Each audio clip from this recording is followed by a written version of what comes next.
Rodrigo, boa noite. Só interrompendo rapidinho, o pessoal no grupo tá pedindo para habilitar o chat, que não estão conseguindo enviar mensagem.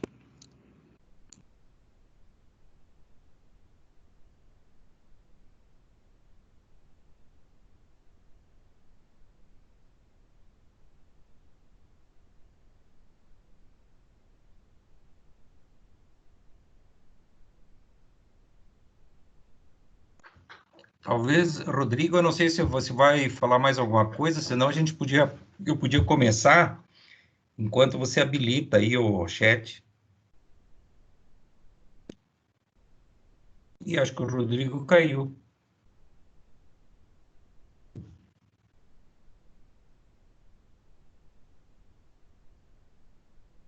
Glitz, só para nós nos alinharmos, você fala primeiro e eu falo depois, como é que você quer fazer? Isso, eu combinei com o... Eu pensei que ele tinha te passado, eu vou falar primeiro, porque eu só vou falar alguns fundamentos, e daí Legal. depois você fala, tá? Bom, ok. E vou falar alguns fundamentos e também sobre CCPS. Eu Ótimo. acho que o Rodrigo caiu, viu? Mas eu acho que você pode iniciar, porque Eu senão acho pode que sim, comprometer o time dele. senão a gente vai estourar o tempo, Vocês estão vendo aí... Américo, você está vendo? Tô vendo, tô vendo. Bom, pessoal, boa noite. Eu acho que aconteceu algum problema ali com o Ô, Glitz, eu Rodrigo. não caí, não. Eu só ativei o mudo para você começar, perdão. Tá bom, então. Meu nome é Alexandre Glitz, eu sou consultor do CCPS aqui no Brasil, tenho coordenado algumas atividades e eu vou falar um pouco sobre o que é o CCPS e alguns fundamentos de segurança do processo, né? A primeira coisa que eu queria mostrar com vocês, compartilhar aí, é o seguinte, né? O que é isso aqui? Se vocês pensarem aí, não precisa responder no chat, não, né? Quem disser que é um brinquedo de criança, não é não, viu? Isso aqui é um sistema, uma instalação à prova de falhas. O que a gente tem? Um risco zero de erros, de possibilidade de erro numa situação dessa. Opa, caiu aqui a minha apresentação, desculpe. O risco zero de erro nessa instalação, que não é o que acontece nas nossas instalações, né? Nas nossas instalações, a gente lida com perigos, faz a gestão dos riscos e a gente tem que tomar uma série de ações de prevenção para que elas sejam implantadas, né? E, ultimamente, a gente tem visto, eu peguei algumas fotografias aí de alguns eventos aqui no Brasil, e alguns que não são também do Brasil, ou que tiveram repercussão fora do Brasil, né? E a gente vê que são eventos que tiveram relacionamento com segurança de processo.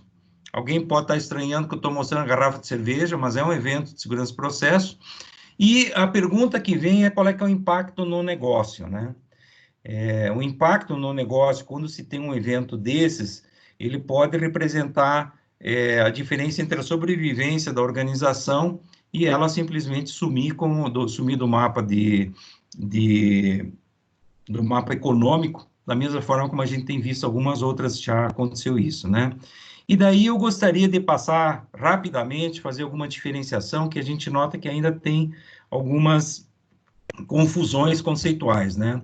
Primeira questão é segurança ocupacional ou segurança do trabalho, né? O que é isso, né? São eventos que têm uma frequência razoavelmente elevada, né? Mas a gravidade, na grande maioria dos casos, é uma gravidade baixa, né? Envolve essencialmente as pessoas. Já do outro lado, falando sobre segurança de processo, nós temos eventos com uma frequência extremamente baixa, são eventos extremamente raros de acontecer, mas quando eles acontecem, eles são catastróficos, ou seja, a gravidade é muito alta, né? E uma das definições que tem, existem várias, né, é quando a gente tem liberações de substâncias perigosas ou tóxicas, ou qualquer outra, ou liberação de energia acumulada, né? E isso decorrentes, normalmente, da perda de contenção, né? A próxima pergunta que eu vou fazer para vocês refletirem aí, desculpe, e aqui, segurança de processo impacta a organização. Quando eu estou dizendo em organização, que estou querendo também dizer impacta pessoas, impacta o meio ambiente, normalmente, e também impacta os ativos da organização, como essas figuras aí que a gente viu, né? Como eu falei, então, normalmente decorrendo de perda de contenção. A pergunta que eu quero fazer é qual é que é mais importante. Cada um pode fazer sua aposta mental aí, que vocês acham que é a mais importante? Se é segurança ocupacional ou segurança de processo? E a resposta aí é ambas. Segurança é o conjunto, ele é muito mais do que ocupacional ou segurança do trabalho. Eu costumo dizer que são os dois lados de uma mesma moeda. Então, eu tenho a necessidade de buscar cada vez mais de que esses conceitos eles são complementares, de que a gente trabalhe de uma forma uníssona em termos de segurança ocupacional e de segurança de processo. Então, lembrando, não tem um que é mais importante do que o outro de jeito nenhum. Nós temos no Brasil uma legislação bastante aprofundada sobre segurança ocupacional, que são as NRs, que existem desde o século passado, a década de 1970, e alguns ramos de negócio têm já legislação sobre segurança do processo, notadamente óleo e gás, né? E isso não ocorre em todos os ramos de negócio. Então, essa é a primeira questão. Segurança é muito mais do que só ocupacional. São os dois lados de uma mesma moeda. Um TFCA baixo, taxa de frequência de acidentes com afastamento baixo, não é sinônimo de segurança. Está cheio de exemplos por aí. A gente tem exemplos recentes aí, que inclusive viraram filme, né? Que é o caso do Horizonte Profundo, o Deep Horizon, né? E a pergunta que vem de novo é para refletir como é que você está medindo segurança. Que indicador que você está usando para medir segurança? Você está usando taxa de frequência, taxa de gravidade, taxa de incidência, taxa mista, taxa disso, taxa daquilo? Isso é igual dirigir todo mundo já falou isso aí, né? Vou repetir de novo, dirigir pelo retrovisor, né? Eu quero saber o seguinte, como é que você está medindo o seu esforço, o esforço da organização, quais são os indicadores, principalmente os indicadores proativos, no sentido de você garantir de que você está olhando para o futuro e está conseguindo se antecipar aquilo que eventualmente possa vir a acontecer na tua organização ou nas tuas atividades, né? E o que é perda de contenção, né? Aí eu tenho aqui uns exemplos de perda de contenção. E a pergunta básica que eu diria é o seguinte, vem cá, quem projetou isso, essa instalação, projetou para ficar vazando dessa maneira, projetou uma bomba para ficar, a gente imagina ali que é uma bomba, né, coberta de poeira. Se o projeto não previa isso, tem alguma coisa errada, né? Então, esse conceito básico de perda de contenção, ele está relacionado a sair do seu contenedor. O que é isso? Saiu da tubulação, é perda de contenção.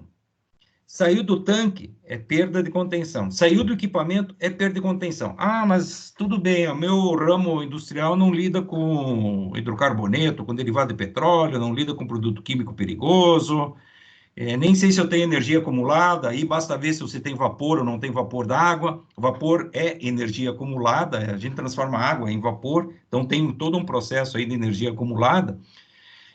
Mas você tem uma correia transportadora que transporta o teu produto, tua matéria-prima, qualquer coisa. Está caindo o produto fora da correia transportadora? Isso se aplica muito ao ramo do agroindústria, né? Está caindo fora? É perda de contenção, caindo fora do contenedor. Ah, mas vem cá, Glitz, e se eu tiver um dique de contenção? Se eu tiver uma canaleta, uma vala, um balde, uma caneca, eu vou lá e pego esse negócio todo e contenho, então. Na realidade, continua sendo perda de contenção, porque nós estamos falando de perda de contenção primária, ou seja, do equipamento, daquela solução de engenharia que foi dada para conter aquele produto, aquele material, aquela matéria-prima, aquilo que você está usando no seu processo. Perdeu essa contenção primária, eu posso ter contenções secundárias que são, na realidade, camadas de proteção que são reativas. Eu vou simplesmente evitar de que uma perda de contenção dessas evolua para algo que seja muito mais grave, mas eu tive a perda de contenção. Então, eu posso ter produto dentro de dique, posso recolher com canequinha, etc. e tal, continua sendo perda de contenção. Isso é um fundamento, a gente tem que ter em mente, né? Saiu do contenedor, aquilo que contém algo, é perda de contenção. Bom, isso é só para começar a história, né? Eu vou falar um pouco sobre o CCPS. O CCPS é uma entidade que surgiu depois, nos Estados Unidos, depois do acidente de Bhopal e outros, né? O acidente de Bhopal, para quem não lembra ou não sabe, aconteceu no final do ano de 84, um vazamento de um gás na cidade de Bhopal, na Índia, onde nas primeiras 24 horas morreram cerca de 3.000 pessoas, 3.000 mesmo, é um número gigantesco de pessoas da comunidade, principalmente. E nos Estados Unidos, então, naquela época, o ano seguinte, 85, surgiu, ligado ao Instituto Americano dos Engenheiros Químicos, surgiu o CCPS. O CCPS quer dizer Center for Chemical Process Safety. Esse chemical sumiu aí, na realidade o CCPS eu digo que virou uma marca hoje, que é uma marca que está relacionada ao desenvolvimento de conhecimento e disseminação de conhecimento de prevenção de grandes acidentes, seja qual for o ramo industrial onde é que você trabalha, né? O CCPS, ao contrário do Instituto Americano lá dos Engenheiros Químicos, só aceita como sócio empresas.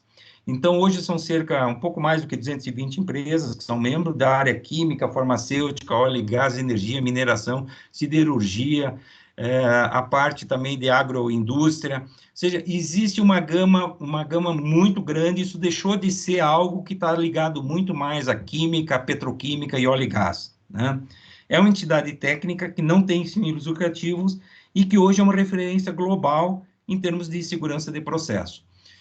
O CCPS tem uma série de produtos, vamos dizer assim, entre aspas, né? Livros e publicações, são mais de 100 volumes, mais de 100 títulos, tem uma série de eventos de compartilhamento de boas práticas, ferramentas de avaliação, capacitação de instrutores, capacitação de pessoas, capacitação dentro da companhia, fora da companhia, e tem um outro informativo, que é o Beacon, e que é um informativo traduzido para 31 línguas, mais de 1 milhão de leitores hoje, e que sai mensalmente com informações relacionadas a algum acidente, algum aspecto de segurança de processo.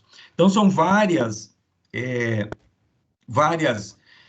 produtos, vamos chamar assim, que a gente tem.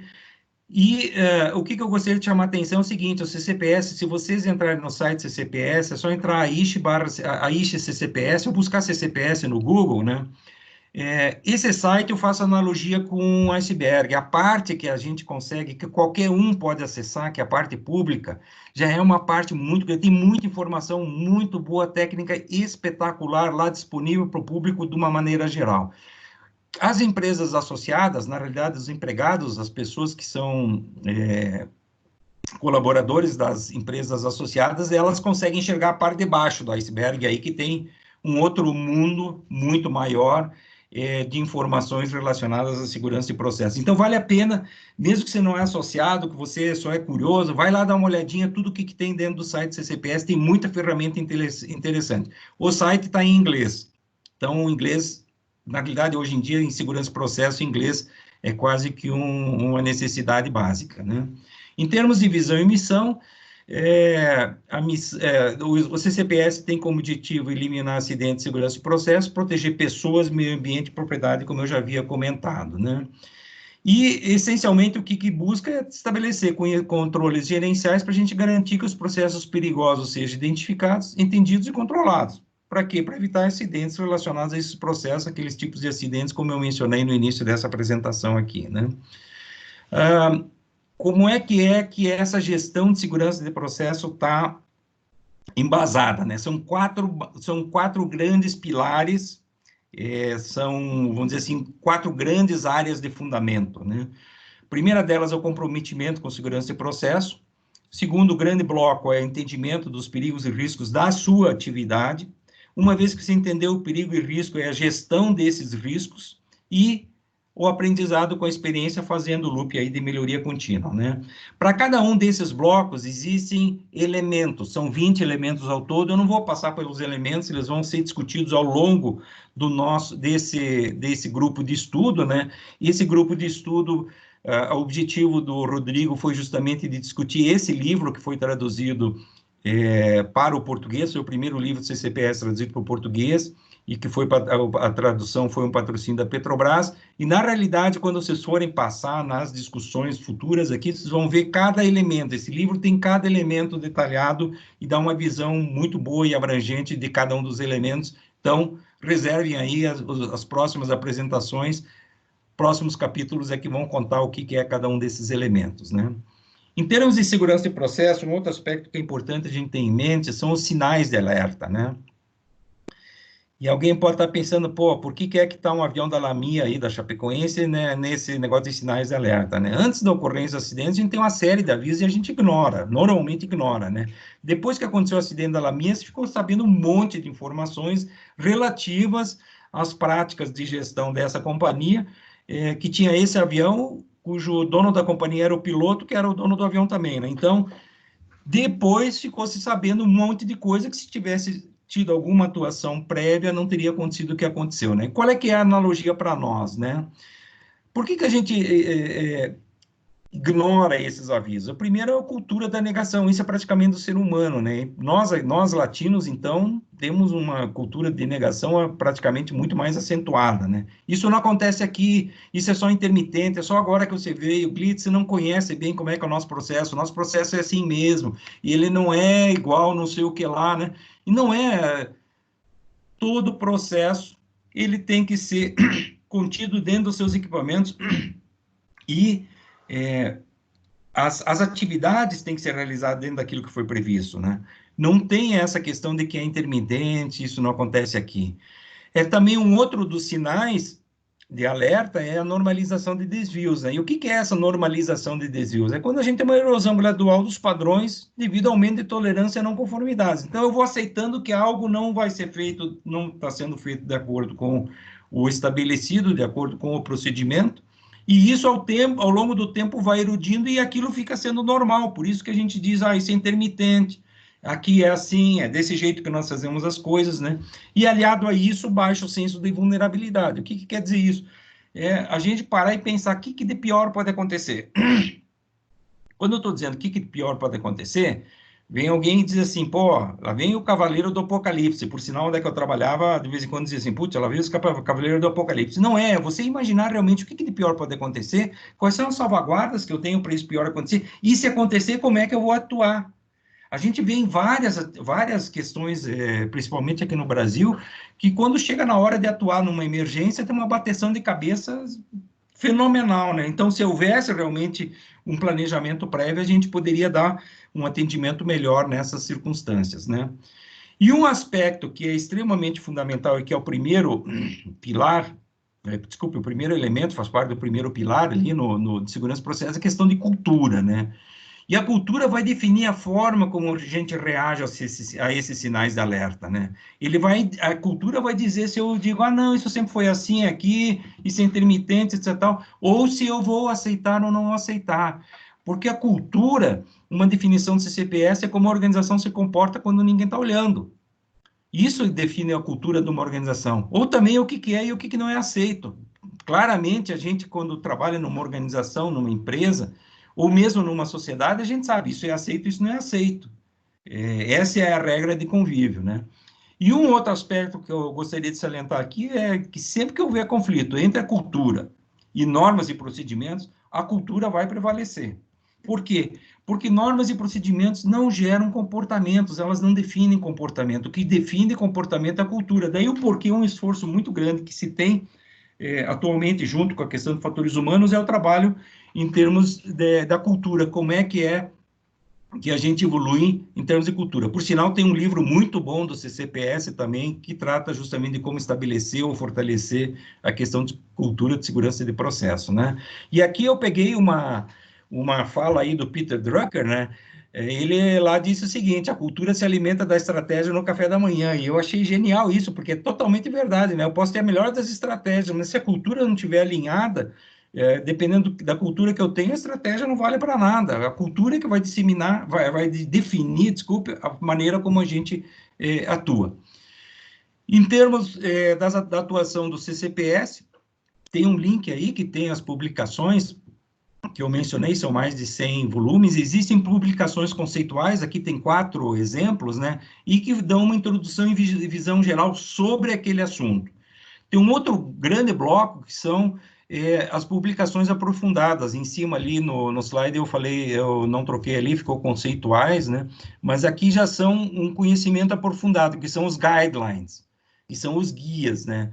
esse que nós vamos discutir nessas reuniões aqui é um dos guias, né? Então, tem vários guias também, desde integridade de ativos, como introduzir em projetos de engenharia, assim por diante, né? Tem, para todos os gostos aqui, existem conhecimento e publicações, né?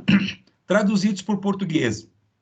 Tem esse que vai ser objeto desses encontros aqui, alguns outros que também estão disponíveis no site do CCPS, traduzido para português, como esse de métricas, que na realidade é um agradecimento aí para o Américo, que foi a empresa dele que fez essa tradução, está disponível lá, é só baixar o PDF, tem inglês e português, isso está acesso na área pública.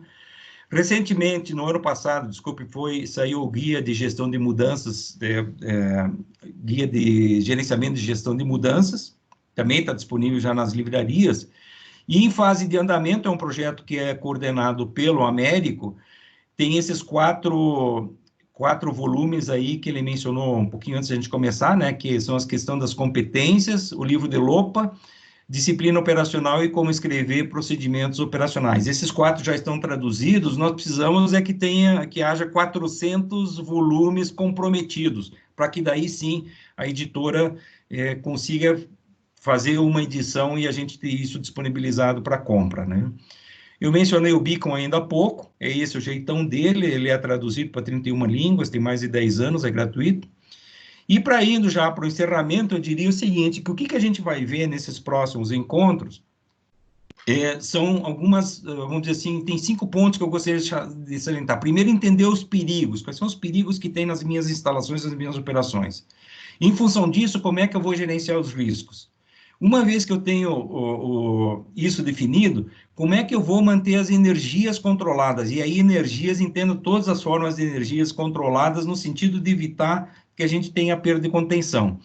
E o primeiro sinal está escrito OLA, ali, OLA embaixo está escrito, ó, ordem, limpeza e arrumação, né? Ordem, limpeza e arrumação é fundamental. Um dos primeiros sinais, quando você vai numa planta, numa instalação, você vê como é que está a ordem, limpeza e arrumação.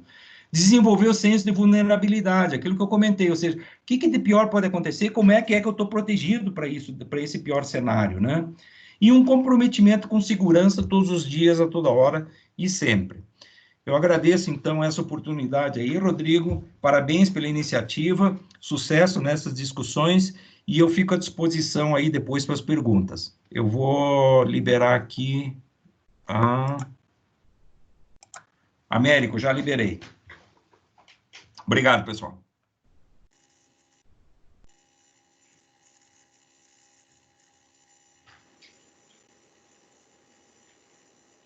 Boa noite a todos. Vocês estão me ouvindo bem? Positivo, estamos vendo a tela também. É só botar na forma de apresentação, viu, Américo? Perfeito, Américo. Excelente. Bom, boa noite a todos. É um prazer estar aqui junto com vocês, colegas interessados no desenvolvimento desse tema. Obrigado, Glitz, pela abertura inicial e comentar a importância do CCPS, que é um dos orgulhos que eu tenho, muito grande, de ter sido um dos primeiros representantes no Brasil, na América Latina, do CCPS, e nós somos embaixadores, né, do CCPS aqui no Brasil e na América do Sul. Então, é um grande orgulho fazer parte desse time. Parabéns pela iniciativa, Rodrigo, e parabéns por todos que estão buscando entender desse tema. O objetivo principal é trazer uma reflexão sobre o que é segurança de processo, uma visão sistêmica, e aí eu vou trazer um gancho para vocês para refletir sobre algo extremamente importante e que é crítico para se implantar o assunto segurança de processo numa organização, numa visão sistêmica e numa visão de cultura. Bom, então aqui estamos nós dois amigos de longas datas, de décadas. Obrigado, Glitz, por compartilhar esse momento comigo. Bom, apenas um pouquinho da minha experiência. Eu tenho uns 30 e poucos anos, quase 40 anos de experiência em área industrial. Trabalhei na Union Carbide na área de manutenção, na Dow Química na área de projeto, né, na DuPont como responsável de XI, como líder de saúde, segurança, meio ambiente, segurança de processo de uma unidade da DuPont. Tive a oportunidade de ser auditor global da DuPont e auditei fábricas em diferentes continentes. Por fim, fui convidado à Braskem e fui líder mundial de segurança de processos, gerenciamento de risco na Braskem. Quase 40 fábricas no Brasil, na Europa, nos Estados Unidos e na América do Sul. Tenho assim, um grande orgulho, como falei, de ter participado de 2 associações que influenciaram bastante na minha carreira, a ABIQUIM, onde coordenei a Comissão de Implantação de Atuação Responsável e Segurança de Processo e também o CCPS. E também temos participado de diferentes comitês, diferentes livros, edições de livro, e um dos grandes orgulhos nossos foi ter, em 2007, ter participado de uma comissão de elaboração de escrita do Guideline de Process Safety Metrics, que é indicadores de segurança do processo. Vamos a uma reflexão. Então, como contexto mundial, nós temos hoje o assunto de segurança de processo sendo tratado no mundo inteiro e com um crescimento imenso de importância, seja por demanda de requisito legal, seja por demanda de indignação da sociedade em relação a um evento indesejado, o que leva, por exemplo, e nesse grupo aqui, como é um grupo de estudo, eu estava até 18h30 também num seminário nacional, tratando sobre esse tema, e o que leva nesse grupo a nós podermos tratar diferente, por sermos profissionais voltados a implantar esse tema na empresa, é que nós temos que tratar esse assunto dentro da organização como algo estratégico. Ou seja, o assunto de segurança de processo, o tema segurança de processo, se saindo dos controles, ele pode levar, como foi comentado, também por blitz, a múltiplas fatalidades e até o fechamento da organização. E hoje a mídia, né, a mídia individual, que não é a mídia de televisão, etc., é a mídia de internet, ela coloca qualquer assunto em segundos dentro do mundo inteiro e para ser questionado e para ser feito juízo de valor. Então, tem uma série de aspectos a nível de contexto mundial que leva o assunto de segurança de processo a ser um assunto não apenas técnico, e sim um assunto estratégico. O que é PSM? Aqui eu quero fazer essa reflexão com vocês. Process Safety Management. Process Safety Management, ou um sistema de gestão de segurança de processo, sistema de gerenciamento de segurança de processo, que foca na prevenção da ocorrência de um cenário indesejado, de um cenário maior, de um evento crítico catastrófico, mas não apenas isso. Então, na prevenção, na mitigação e resposta a um evento indesejado que tenha ocorrido. E o que é um evento indesejado de segurança de processo? É a perda de contenção primária, ou, como é chamado, Loss of Primary Containment, LOPCs, que é a perda de contenção primária de um produto químico perigoso ou energia perigosa. Bom, aqui agora eu quero fazer uma reflexão. Vários devem ter visto o elo de corrente para representar o sistema de gestão. E aí eu queria que fizessem vocês uma reflexão. Por que representar um sistema como elos de uma corrente? E principalmente por causa de quê? Porque se um elo é frágil, você tem uma corrente com o mesmo diâmetro, com a mesma composição de material, mas se você tem um desgaste de um elo, todo o seu sistema, toda a sua corrente, ela vai romper aqui. Então, qual o segredo no sistema de segurança de processo e na gestão de segurança de processo de uma unidade ou de uma empresa? Quais são os requisitos críticos do meu sistema? Todo sistema ele possui requisitos sistêmicos e culturais e requisitos críticos, que são aqueles que, se falharem aquele requisito crítico, ocorre uma grande catástrofe. Tem alguns outros requisitos que são importantes, que são requisitos culturais, que ao falharem pode ocorrer uma perda, mas não a ocorrência de fato de um grande vazamento ou de uma grande catástrofe. Então, essa diferença é importante entender o que são requisitos sistêmicos e requisitos críticos que têm um impacto direto na perda de contenção primária. E segundo, o seguinte, quais são minhas barreiras de segurança? Se eu tiver barreiras de segurança relacionadas a cenários catastróficos, como elo frágil, ao ocorrer um evento iniciador, automaticamente essas barreiras vão falhar e aí vai ocorrer um acidente catastrófico, que é o que não queremos para a segurança de processo. E aí entra a reflexão, como nós estamos medindo a integridade e a confiabilidade desses elos críticos do meu sistema de gestão de segurança de processo na minha unidade ou na minha organização. Bom, os elementos, Glitz já comentou, então são os 4 pilares, que é o compromisso com a segurança de processo. Esse compromisso ele é distribuído em 5 elementos. Esses 5 elementos eles visam fortalecer a questão de cultura, a questão de governança, a questão de comunicação de segurança de processo dentro da organização. Se eu não tenho uma governança, se eu não tenho uma definição clara de como eu vou tratar o assunto de segurança de processo na pirâmide organizacional, esse assunto não vai ser tratado ou será tratado apenas na dimensão técnica, não chegando à dimensão estratégica, não sendo tratado como um assunto estratégico.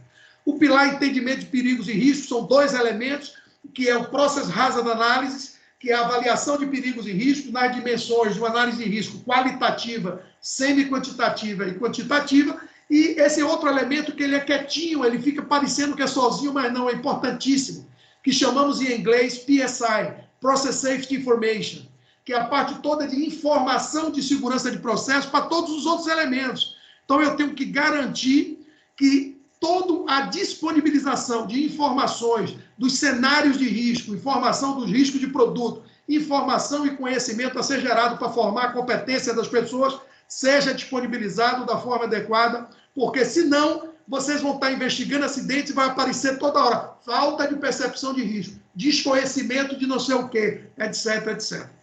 Terceiro pilar de gerenciamento, ele é o maior de todos e ele faz exatamente a garantia da integridade e confiabilidade do sistema de segurança e a garantia de que os requisitos sistêmicos não vão falhar, que é o pilar de gerenciamento de riscos. E, por fim, o pilar de aprendizado com experiência, destacando o pilar de métricas e investigação de acidentes, incidentes e desvios como pilares extremamente importantes, porque eles são contínuos.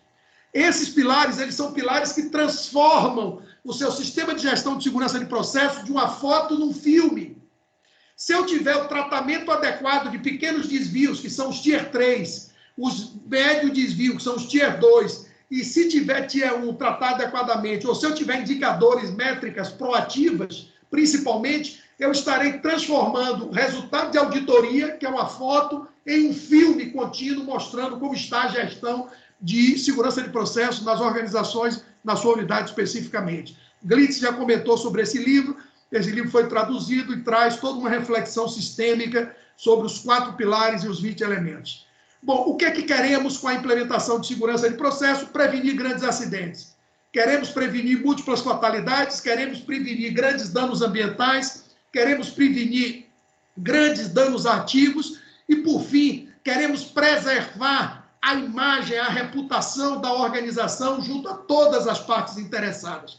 Esse é o foco principal do assunto risco operacional, segurança de processo, que transforma esse tema num tema estratégico e não apenas num tema operacional.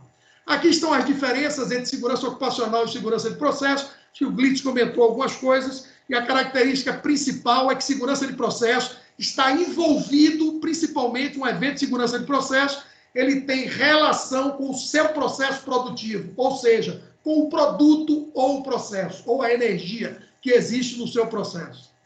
Já a segurança ocupacional está relacionada com o ser humano e a realização de uma atividade da função dele, não relacionado ao processo. Se estiver relacionado ao processo, é um evento de segurança de processo.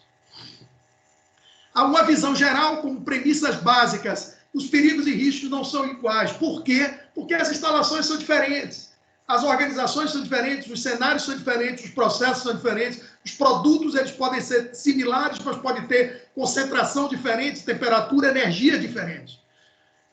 A implantação da segurança de processo leva à redução de grandes acidentes. Uma importância da implantação reduz a paralisação ou desconhecimento. E aí entra uma pergunta, o que é que nós temos que implantar? Gerenciamento ou cultura? Antecipando, temos que implantar os dois. Eu tenho que ter um sistema forte, um sistema robusto e um gerenciamento adequado, e eu tenho que ter performance de pessoas. Eu tenho que ter alta disciplina operacional, eu tenho que ter compromisso. E aí, por fim, uma reflexão de que performance de segurança de processo é performance de negócio. Está intimamente ligado. Uma reflexão, apenas para vocês todos sabem, um acidente de processo pode fechar uma organização. Um acidente de processo pode gerar milhares de fatalidades. Pode gerar impacto ambiental irreversível. Pode gerar uma perda de mercado irreversível, uma grande perda de mercado. Enfim, segurança de processo é a saúde de uma organização em relação à reputação dela junto a todas as partes interessadas. O ciclo de vida de um ativo. E aí é que é fantástico. Nós podemos aplicar o conceito de segurança de processo em todo esse ciclo de vida, que é desde um projeto básico, implantando os conceitos de processos inerentemente seguros, aplicando o conceito de prevenção de acidentes de processo dentro do projeto, na etapa de detalhamento do projeto, na etapa de montagem e fabricação dos equipamentos, definindo todos os requisitos de qualidade assegurada para garantir que o que foi previsto em projeto seja cumprido, em todo o conceito de partida da unidade, então o conceito de pré-startup safety review, operação e manutenção, nem se fala, né? Todo o conceito de segurança de processo está aqui dentro da operação e manutenção para fazer com que as unidades que estão em operação não hajam perda de contenção primária de produto perigoso ou energia e ocorrência de um grande acidente.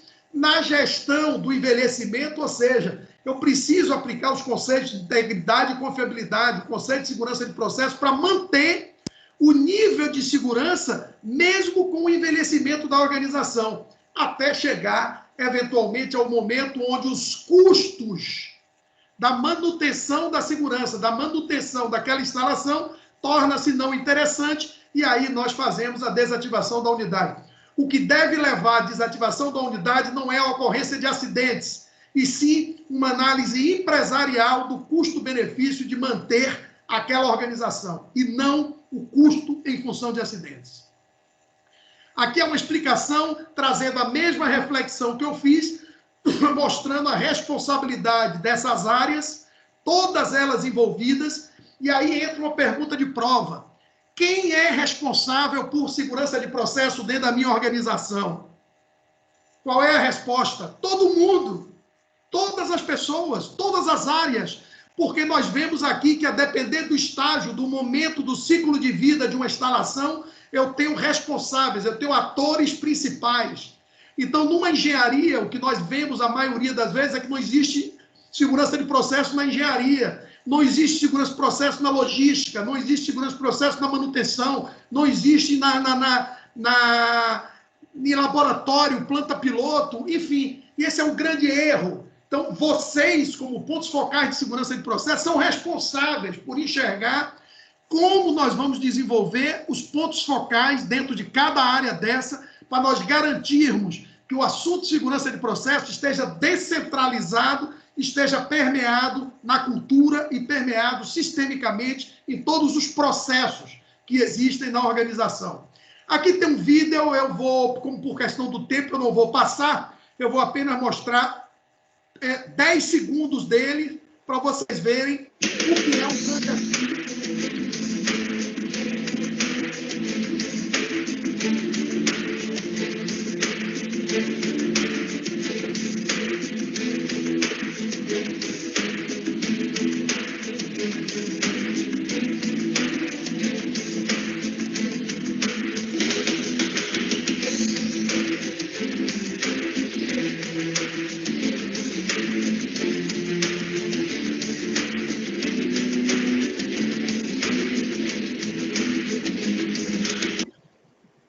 Eu vou passar por questão de tempo, mas eu já dei minha mensagem.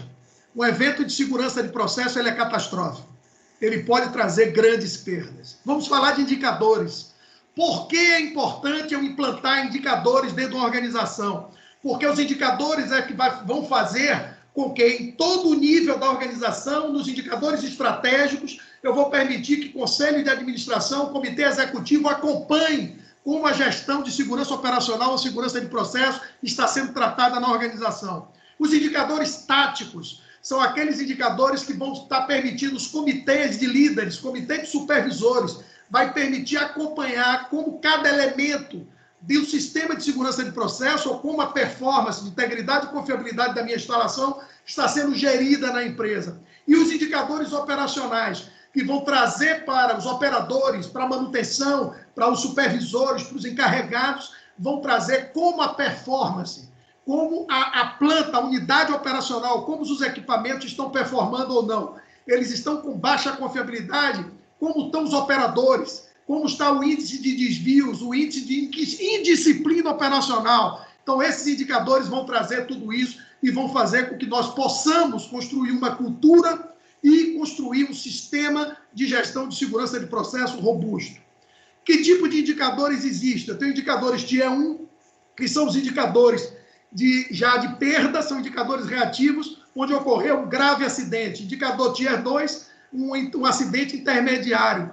e já a partir de indicadores Tier 3 e Tier 4, inicia os indicadores proativos, onde no indicador Tier 3 eu monitoro atuação ou não atuação dos sistemas de segurança, das barreiras de segurança, e no indicador Tier 4 eu monitoro disciplina operacional, que é o cumprimento de padrões e procedimentos críticos, e monitoramos também o cumprimento dos requisitos definidos no sistema de gestão de segurança de processos. Cada elemento dos 20 elementos, cada elemento daquele tem procedimentos e padrões, cada procedimento tem requisitos, e dentro dos requisitos existem requisitos sistêmicos e requisitos críticos. Então, cada desvio no atendimento a um requisito é uma falha e é um desvio Tier 4, é um indicador Tier 4. Exemplos de indicador Tier 3, qual o propósito de um indicador Tier 3? O indicador Tier 3, ele monitora pequenos vazamentos, que são vazamentos abaixo de 10% do ponto de corte, tá? Ou não atuação ou indisponibilidade de um sistema de segurança. Aqui tem alguns exemplos. Por exemplo, demandas em sistema de segurança. Então, se eu tenho válvula de segurança, quando ela atua, ou quando ela sempre está atuando, isso é um indicador Tier 3. Perda de contenção primária, ou seja, abaixo do ponto de corte, que é 10% do limite, que seria um Tier 1. Então, digamos, para cloro seria tipo 25 quilos, estou dando um exemplo. Então, abaixo de 2,5 kg de vazamento de cloro, só um pequeno vazamento, é um LOPC, é um Tier 3. Então, isso é uma informação importante. Qual a função de indicadores Tier 3? Indicadores Tier 3, eles precisam ser implantados, porque a implantação de um indicador Tier 3, ele minimiza a chance da ocorrência de um evento Tier 1 ou Tier 2, que são eventos que podem trazer fatalidades ou grandes danos a ativos, ao meio ambiente, à reputação da organização. Ainda exemplos de indicadores proativos, são Tier 3, que é o número de inspeções de item crítico de segurança realizadas no período sobre o previsto. Então, digamos que nós temos que fazer calibração de interlocks de segurança. Quantas eram para ser feitas no mês? Eram 500. Quantas foram feitas? Só foram feitas 400. Então, esse indicador está com uma performance de 80%. Isso quer dizer que eu tenho 20% de interlocks de segurança que não foram testados. E esse backlog é extremamente crítico, porque o interlock de segurança é uma barreira de segurança. E é importante esse indicador ser trazido e discutido em todos os níveis da organização. Esse outro indicador, também relacionado à integridade de ativos. Quanto tempo um determinado sistema de segurança ele está indisponível na organização. E, às vezes, as pessoas acham que é complexo trazer essa informação, e não é. Às vezes, um indicador desse você pode colocar automaticamente medido em função de ordem de manutenção. Se aquele equipamento está indisponível, você gera um counter, um contador, e ele faz uma tradução para você de quanto tempo aquele equipamento não ficou disponível. Então, é também um indicador extremamente crítico. Treinamento em funções críticas. Então, a matriz de competência para funções críticas, e aí é importante a organização ter um critério, um procedimento para definir o que é uma função crítica em segurança de processo, e aí nós precisamos definir essa matriz de competência em segurança de processo e acompanhar o programa, o plano de formação e capacitação das pessoas em funções críticas no tema segurança de processo. O que é que eu quero dizer no tema?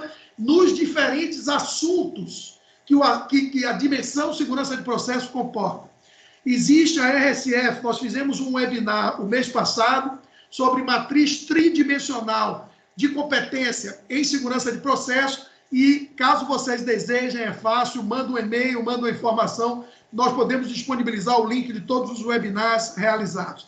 Esse é um indicador extremamente crítico. Não confundam esse indicador com matriz de competência ou indicador de atendimento a requisito legal. Treinar na NR e tal. Eu não estou dizendo que não é importante. É importante. Mas esse tipo de competência em função crítica, em segurança de processo, pode evitar uma grande catástrofe. Outro indicador, falha em seguir procedimentos críticos.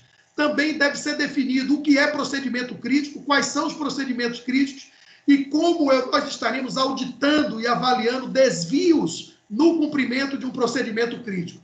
E aqui, já estou finalizando para abrir para perguntas, se tivermos esse espaço. Então, existe o seguinte, a grande sabedoria das organizações hoje é transformar os indicadores de segurança de processo em indicadores de desempenho. Então, nós temos indicadores de cultura, que existem indicadores de segurança de processo, disciplina operacional e cultura, existem os indicadores de excelência operacional, vinculados aos elementos, mas nós precisamos traduzir o resultado desses indicadores para indicadores de gestão, indicadores de processo e indicadores de resultado.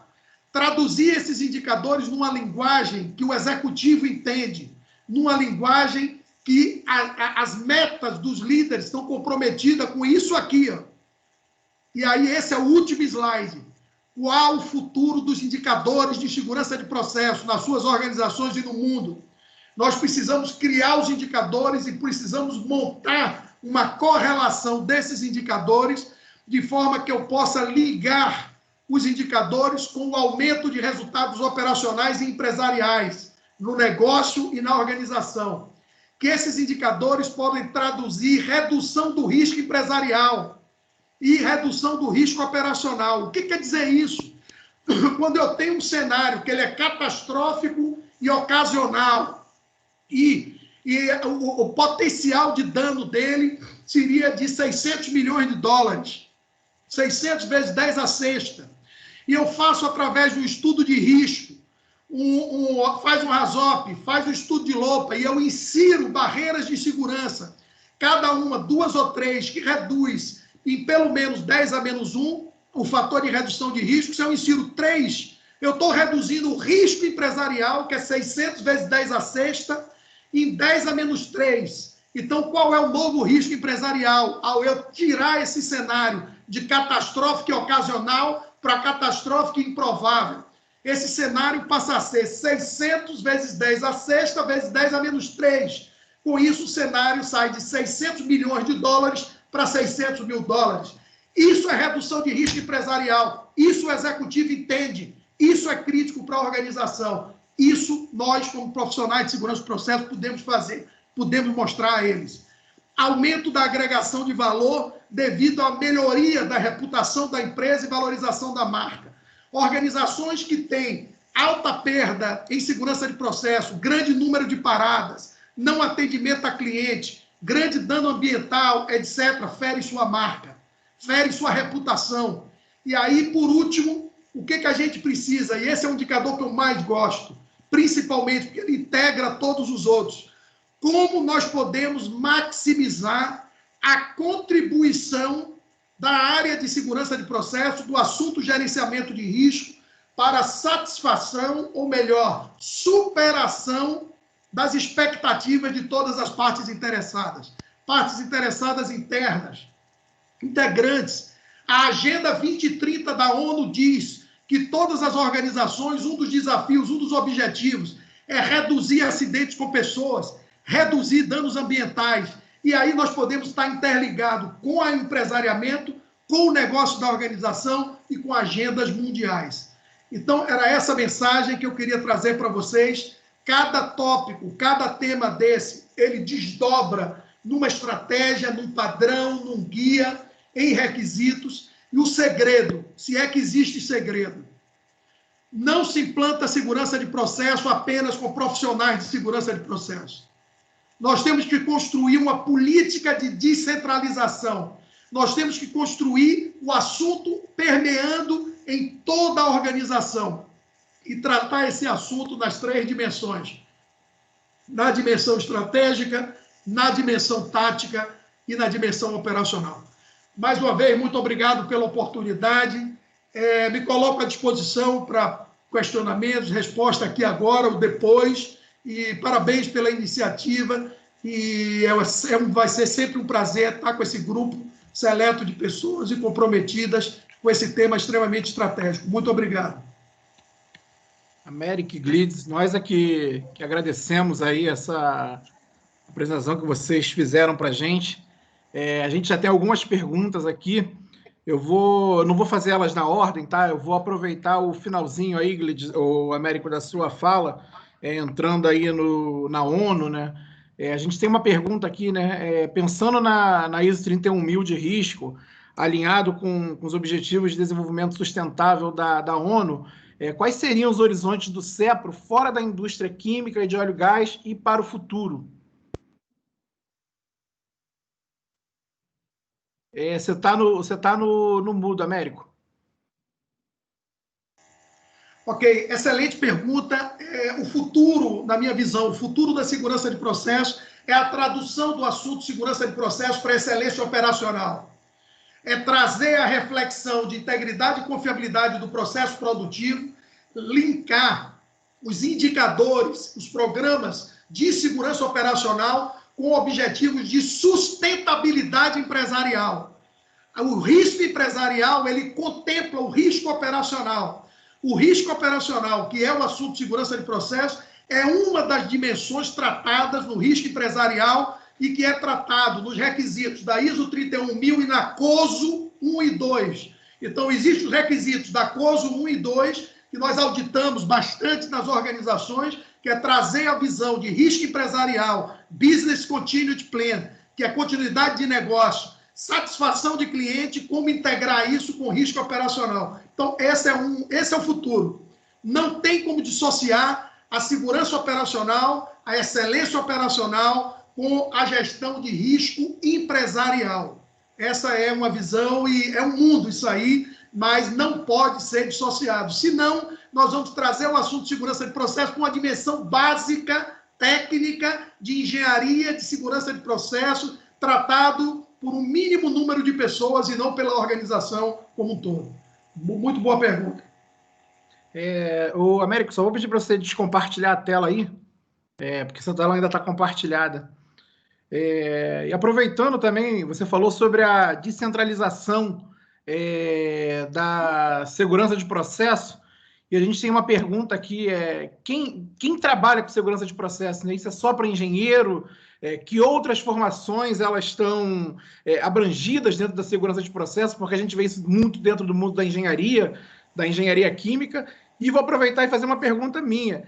Que competências que os profissionais, porque a gente fala de multicompetências, né? Multidisciplinar, o tema segurança de processo. Quais são as competências fundamentais para um profissional de segurança de processo?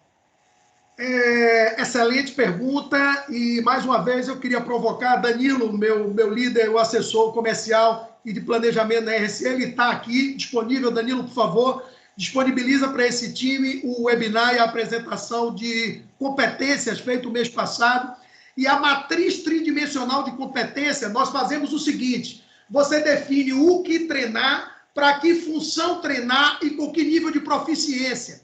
O nível de proficiência vai do entendimento e conhecimento do tema até o nível de ser influenciador, de maestro, chamamos de maestria. A maestria faz com que esse indivíduo que tem um determinado conhecimento naquele tema dentro da organização, ele forme outras pessoas. Complementando a pergunta, nós precisamos ter pontos focais de segurança de processo no jurídico, no RH, na logística, no almoxarifado, na operação, na manutenção, na gestão de contratados, na diretoria executiva, no conselho de administração. Quem é o influenciador de segurança de processo dentro do conselho de administração? Nós precisamos ter. Então, ao definir esses pontos focais, o que chamamos pontos focais e influenciadores do tema, montar essa grade de treinamento e competência por tipo de função, nós definimos que conteúdo cada pessoa dessa tem que ter e que nível de proficiência. E aí se monta um programa de formação, capacitação e desenvolvimento de competência na organização toda. Um programa plurianual. Mas a resposta não precisa, aliás, não deve ser só engenheiro. Não deve ser só engenheiro. Qualquer função. Na área de RH, nós trabalhamos muito com os psicólogos, com a área que apoia toda a parte de desenvolvimento de cultura na empresa. Então, esse pessoal tem que conhecer o que é performance, o que é fatores humanos, o que é confiabilidade humana, o que é, e aí a área de manutenção, o que é integridade e confiabilidade, para trazer todo mundo para o mesmo patamar mínimo e fazer com que segurança de processo permeie a organização toda. Perfeito. Blitz, vou jogar essa para você agora. A gente tem uma pergunta aqui sobre como implementar, né, a cultura de segurança de processo numa organização e quais as maiores dificuldades, né, de fazer essa implementação, por onde começar a implementação da cultura de segurança de processo. Eu diria o seguinte, é igual a qualquer outra implementação de qualquer outro tipo de cultura, né? A cultura de segurança e processo, ela necessita o apoio da liderança, não é à toa de que é o primeiro elemento tratado aí no livro. Vocês vão ver que o primeiro elemento é cultura, né? E por que isso? Porque a liderança que vai estabelecer o que é aceito, o que não é aceito na organização, e a liderança, através dos seus exemplos, através daquilo que ela valoriza, através daquilo que vamos chamar assim, entre aspas, né? Aquilo que ela cobra, o que eu estou cobrando, né? Esses sinais que a liderança passa para a organização é que vão definir qual é que é a cultura. E para isso, nós acabamos de falar de competência ali. Eu vou lembrar de que tem um livro que é o de competências de segurança e processo, que tá aí, quem tiver interesse para entrar naquela fila, para a gente garantir que tem os 400 no mínimo aí para se fazer essa publicação, por favor, entre em contato. Mas esse livro de competências, né? Eu preciso levar, e isso sim é uma atividade dos profissionais, da gente. Eu preciso levar isso para a organização, preciso levar isso para o líder, eu preciso achar um jeito de levar, como o Américo colocou há pouco, né? Como é que eu levo isso para o conselho de administração? Os nossos conselhos, normalmente empresas grandes, empresas que têm conselho de administração, a grande maioria vem do ramo financeiro. Então, ele quer saber o seguinte, no período que ele está lá, como é que vai dar o resultado para a organização. O resultado financeiro é um dos resultados, né? O resultado de segurança de processo pode garantir ou não o resultado financeiro da organização. Então, levar esses conceitos, e isso tem que ser uma decisão da organização. Uma vez que você tem essa decisão estabelecida, eu diria que é uma questão de trabalhar, até porque cultura não é do dia para a noite, não, né? Eu tenho visto algumas, vamos dizer assim, questões arrojadas aí, que mais ou menos é o seguinte, bom, eu estou com uma cultura X e daqui a um ano eu quero estar na cultura Y, né? Eu pago para ver, porque a cultura é algo lento e gradual, eu não consigo mudar do dia para a noite, exceto quando a gente entra numa organização e a cultura está estabelecida. Quer ver um exemplo? Exército.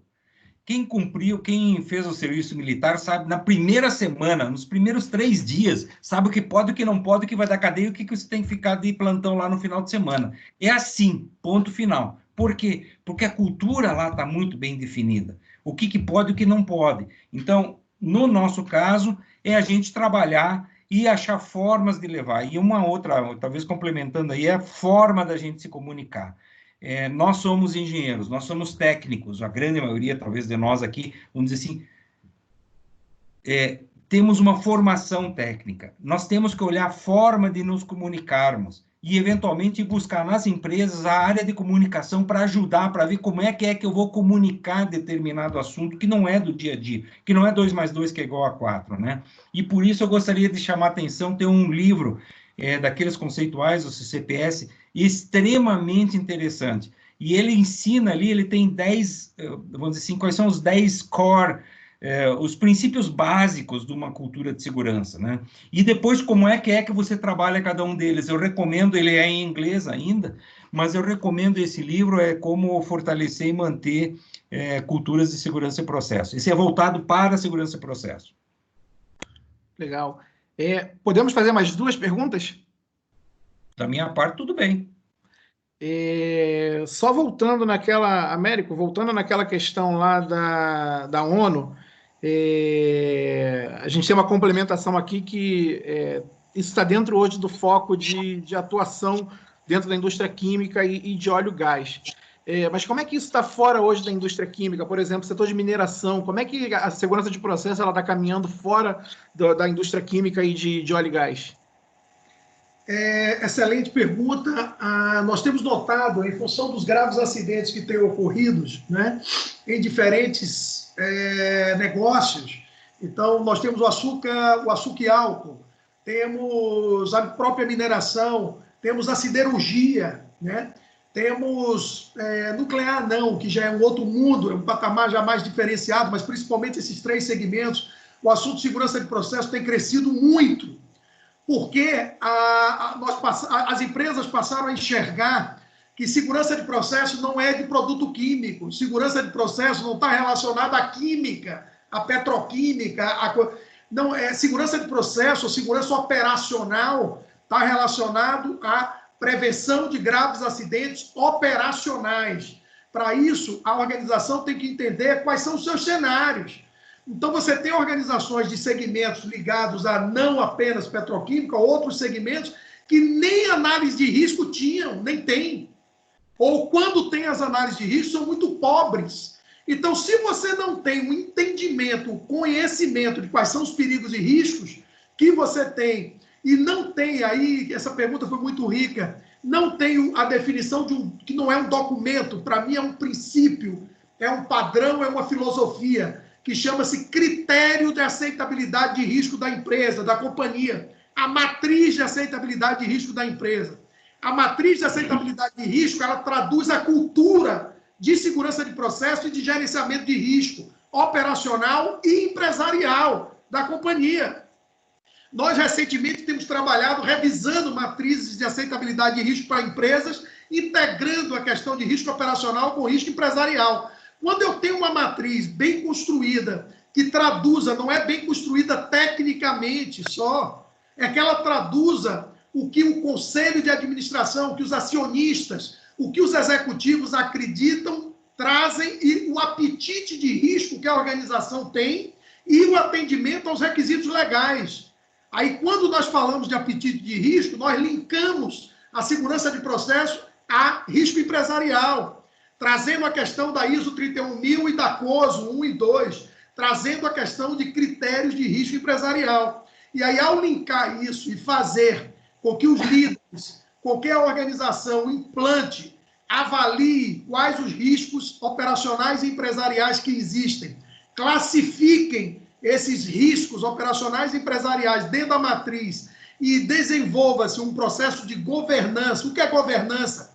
Governança é acompanhamento, governança é definição de quem é responsável por o quê, como isso vai permear na organização. Ao se definir o critério, processo de governança, estratégia, você é o primeiro passo para trabalhar a implementação e a consolidação do sistema e de uma cultura.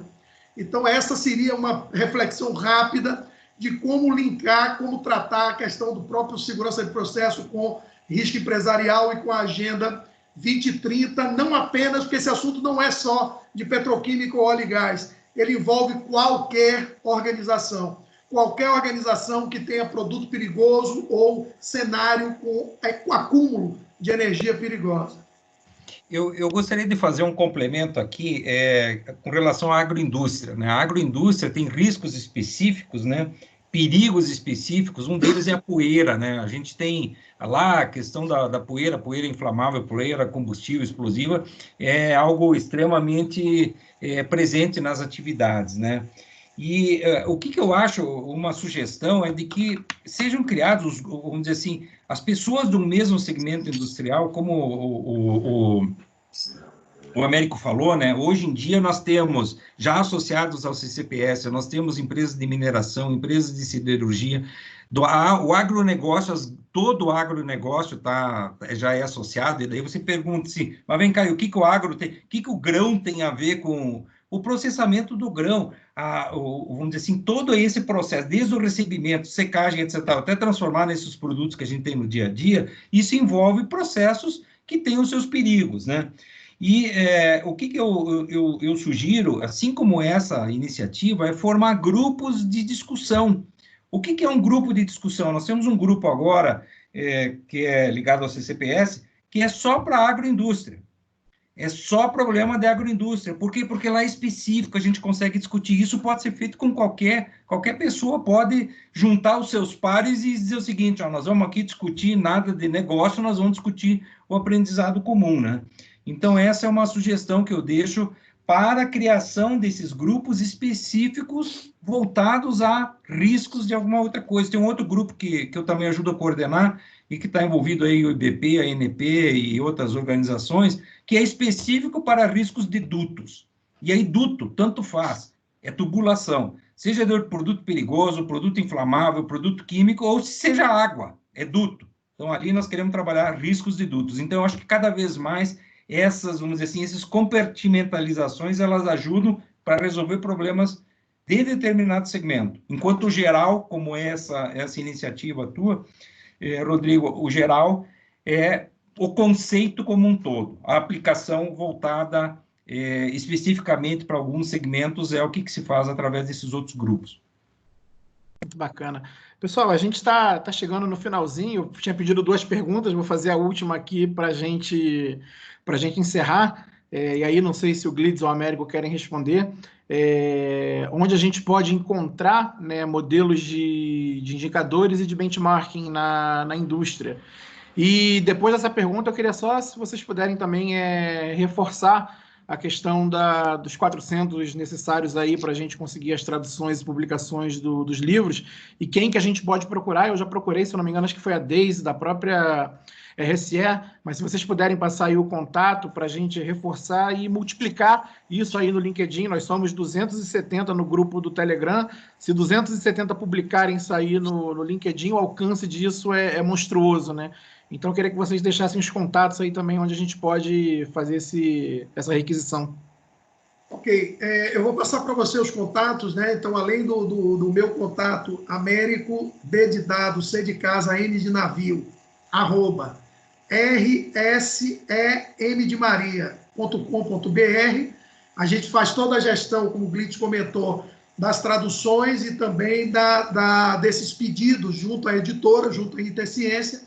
E Deise, meu apoio nesse trabalho, dentro da RSE e para o trabalho do projeto do CCPS, Deise com Y, DEYSE, deise.casais@rsem.com.br. Então, esses 2 pontos focais, pode tranquilamente, estamos com atualização mensal e fazemos uma apresentação que é divulgada para o CCPS, divulgada junto à Biquim e junto à Interciência, onde nós vamos mostrando o aumento da quantidade de pessoas interessadas em cada guia, em cada guideline. Respondendo à pergunta, nós temos hoje algumas fontes de informação de benchmarks. Quando nós vamos, por exemplo, para o ACC, American Chemical Council, que é vinculado ao International Chemical Council Association, que é a ICCA, existe uma série de indicadores de segurança de processo da indústria química americana, já seguindo o padrão da API 754, que é o padrão global hoje de reporte de indicadores proativos e reativos em relação a eventos de segurança de processo. Então, esse é um fundamento, é uma fonte que pode ser buscada. O próprio CCPS, então, no CCPS nós temos umas fontes que é Report de Process Safety Incidents, que é PSI.